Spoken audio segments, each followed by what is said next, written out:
क्या आपने कभी सोचा है, फ्रीज जिसे हम रेफ्रिजरेटर भी बोलते हैं, उसके अंदर आखिर बर्फ आता कैसे है और बर्फ बनता कैसे है और कैसे वो चीजों को ठंडा रख पाता है? ये सवाल जब मैं छोटा था तो अक्सर मेरे दिमाग में जरूर आता था, लेकिन आज मुझे पता है और आप लोगों को भी ये सवाल कभी ना कभी दिमाग में जरूर आया होगा, और जिसके बारे में आज मैं आपको पूरा प्रोसेस बताने वाला हूं कि आखिर फ्रीज के अंदर बर्फ आता कहां से है और फ्रीजर में बर्फ बनता कैसे है और कैसे ये चीजों को ठंडा रख पाता है। तो जानने के लिए वीडियो में लास्ट तक बने रहें। तो देर न करते हुए चलिए वीडियो को शुरू करते हैं।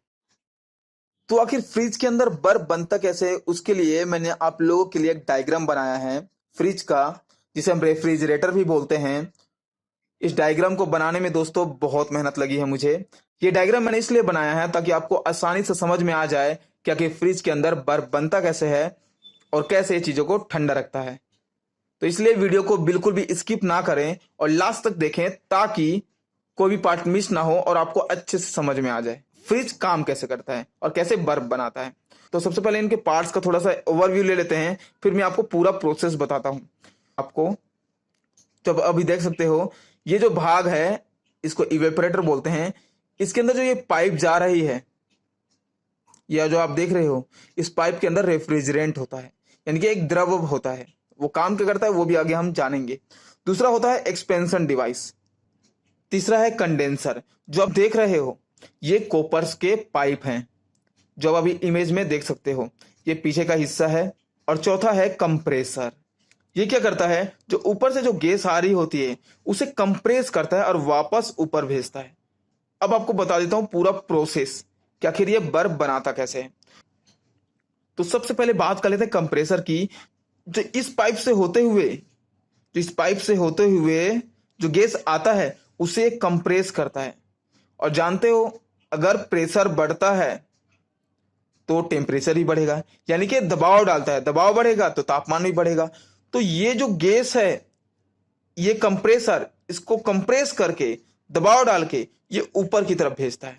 और जब ये गैस इन कॉपर कोयल से होते हुए जाती है, कंडेंसर से होते हुए जाती है, तो मान लो इसके कंप्रेस करने की वजह से इसका टेम्परेचर अगर 30 डिग्री सेल्सियस है, मैंने माना 40 डिग्री सेल्सियस मान लो, 30 डिग्री सेल्सियस मान लो, तो ये जो कॉपर कोयल से जब होते हुए वो गैस ऊपर तक जाएगी, तो जब यहां पर पहुंचेगी तब तक वो ठंडा हो चुकी होगी और लिक्विड फॉर्म में आ चुकी होगी।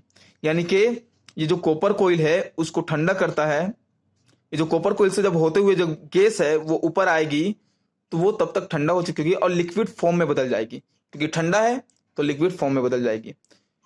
अब चाहो तो आप घर पे भी एक एक्सपेरिमेंट कर सकते हो। एक कॉपर कोयल लेना लंबी सी, और उस कॉपर की पाइप में एक तरफ से पानी डालना, और आप देखोगे कि जब वो पानी दूसरी तरफ से निकलेगा तो वो ठंडा होकर निकलता है, क्योंकि ये जो कॉपर कोयल होता है वो उस गैस को ठंडा करता है और ठंडा होने से वो लिक्विड में चेंज हो जाता है। अब जब लिक्विड में चेंज होता है तो ये जो एक्सपेंशन डिवाइस है, ये जो लगा हुआ है, वो तेजी से ऊपर की तरफ भेजता है। और इस एक्सपेंशन डिवाइस की वजह से इसका जो टेम्परेचर है 0 डिग्री सेल्सियस से भी नीचे चला जाता है। और जब 0 डिग्री सेल्सियस से नीचे जाता है तो वो इतना ठंडा होता है कि वो बर्फ जमाना शुरू कर देता है। तो इस तरीके से यहां पर ये बर्फ बनाता है, और उसी बर्फ से क्या होता है, सभी जगह सभी इसके कंपोनेंट है वो भी ठंडे रहते हैं। और जब जो सामान हम इसके अंदर रखते हैं, मान लो आपने यहां पर सब्जी रख दिया है, कोई भी एक स्टील का बर्तन है, उसमें आपने सब्जी ठंडा करने के लिए रखा है, तो यहां पर जो स्टील का जो बर्तन में आपने ठंडा करने के लिए रखा है, वो इसके अंदर जो लिक्विड है, जो मैंने आपको बताया रेफ्रिजरेंट जो द्रव है, वो उसकी गर्मी को एब्जॉर्ब करेगा। और जब गर्मी को एब्जॉर्ब करेगा तो फिर से ये गर्म होकर गैस में चेंज हो जाता है। और जब गैस में चेंज होता है तो वापस से ये गैस नीचे जाता है कंप्रेसर में, और फिर से कंप्रेसर कंप्रेस करता है उस गैस को और फिर से ऊपर भेजता है, और फिर से इन पाइप से होके, कॉपर की पाइप से होके जो गैस है वो जाती है और यहां तक आते आते लिक्विड बन जाती है ठंडा होने के कारण। और फिर से एक्सपेंशन डिवाइस से होके वो जाती है और उसका जो टेम्परेचर है वो 0 डिग्री सेल्सियस से भी नीचे चला जाता है। और ऐसा ही बार बार होता रहता है। इस तरीके से फ्रिज के अंदर बर्फ बनता है और ऐसे ही ये चीजों को ठंडा रख पाता है। तो ये था फ्रिज का मैकेनिज्म, आखिर ये काम कैसे करता है और कैसे इसके अंदर बर्फ बनता है और कैसे चीजों को ठंडा रख पाता है। तो उम्मीद करता हूं आपको समझ में आ गया होगा कि आखिर फ्रिज के अंदर बर्फ आता कहां से और बनता कैसे है। कुछ समझ में ना आया हो या कुछ पूछना हो तो आप कमेंट बॉक्स में पूछ सकते हैं। तो अभी के लिए इतना ही, फिर मिलते हैं दूसरे एक नए टॉपिक के साथ। चैनल में नए हो तो चैनल को सब्सक्राइब जरूर करें। ऐसे ही काम की जानकारी के लिए वीडियो देखने के लिए धन्यवाद।